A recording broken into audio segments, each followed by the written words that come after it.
Hi and welcome to a cEDH data statistics update video for how many counterspells you should be playing inside your cEDH build. So this is a video I've done before. What you're basically looking at right here is a list of 165 cards, basically all counterspells I could find. Obviously a lot of these aren't played at all. For example, I don't think anyone would ever put this inside their cEDH build, but I'm adding it as an option anyway, just to make sure. You see, if you're new to this channel, I actually calculate and collect data from various tournaments, for example this one.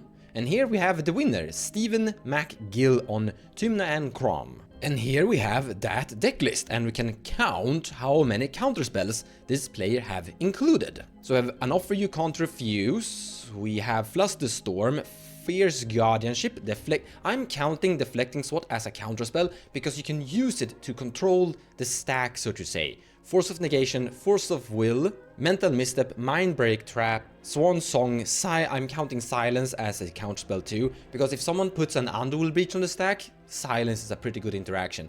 Then we have, this is Red Elemental Blast, Strange Language, and Pact of Negation, a total of 12 counterspells. And if we go back here, we have 3 wins, 1 loss and 1 draw, which gives us a win rate of how many games or what win rate that amount of 12 counterspells achieve. And then we put I think it's 15,000 total tournament entries like the one I showcased. So for example, you have 1 here, that means that it had an 100% win rate with a total of 20 or 19 counterspells in it. But the biggest bunch is around here, between 10 and 15, something like 12, which is the count we actually saw.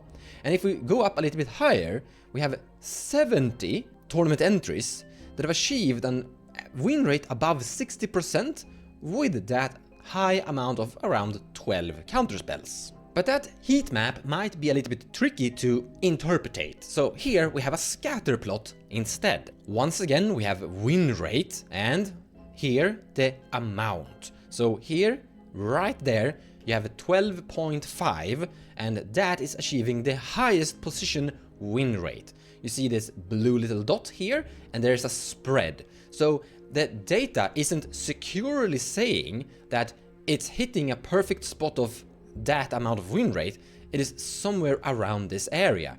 The wider these lines are, for example here, the wider there are, the higher uncertainty the result is. But as you can see here, the arrows are pretty narrow, pretty close. It's not a long stretch. That means that the hit is somewhere around that spot.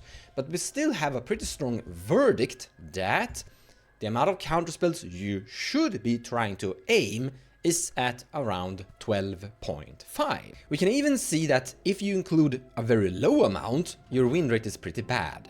If you start to increase the amount, the win rate does increase until you hit a sweet spot, but if you increase and go higher than that, let's go to 14, then it indicates that it's going to drop. When I did this about a year ago in the old meta, or same meta I'm gonna say, but when dockside was legal, the verdict was around 10 to 12, giving us a verdict of 11. And then later it became something like 11 and 12.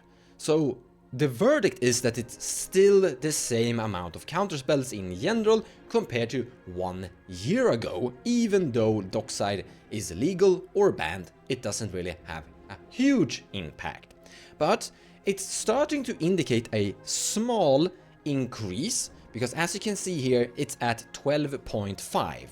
And the old 1 year ago was in the end around 11 and 12. So you could still say that we should play maybe a little bit more counterspells today compared to 1 year ago. Or let me put it like this. The people that have included more cards from this list, around 12 to the count, have achieved a better win rate compared to everyone else. Now this obviously doesn't mean that you can pick any one of these. There are obviously some of them that are better. For example, Mindbreak Trap is in the end one of the best counterspells in the format. And by the way, the decklist we actually did take a look at were playing at point 12 counterspells. So what is the takeaway from this video? Simple. In the description below of this video, you will see a link to this page, and the goal, you could say, is that if you have 14 of these cards, you should maybe cut down to 12. If you have, let's say, 10 or 9 of these cards, you could maybe increase and pick up to 3 more cards from this list to hit that perfect potential spot of around 12.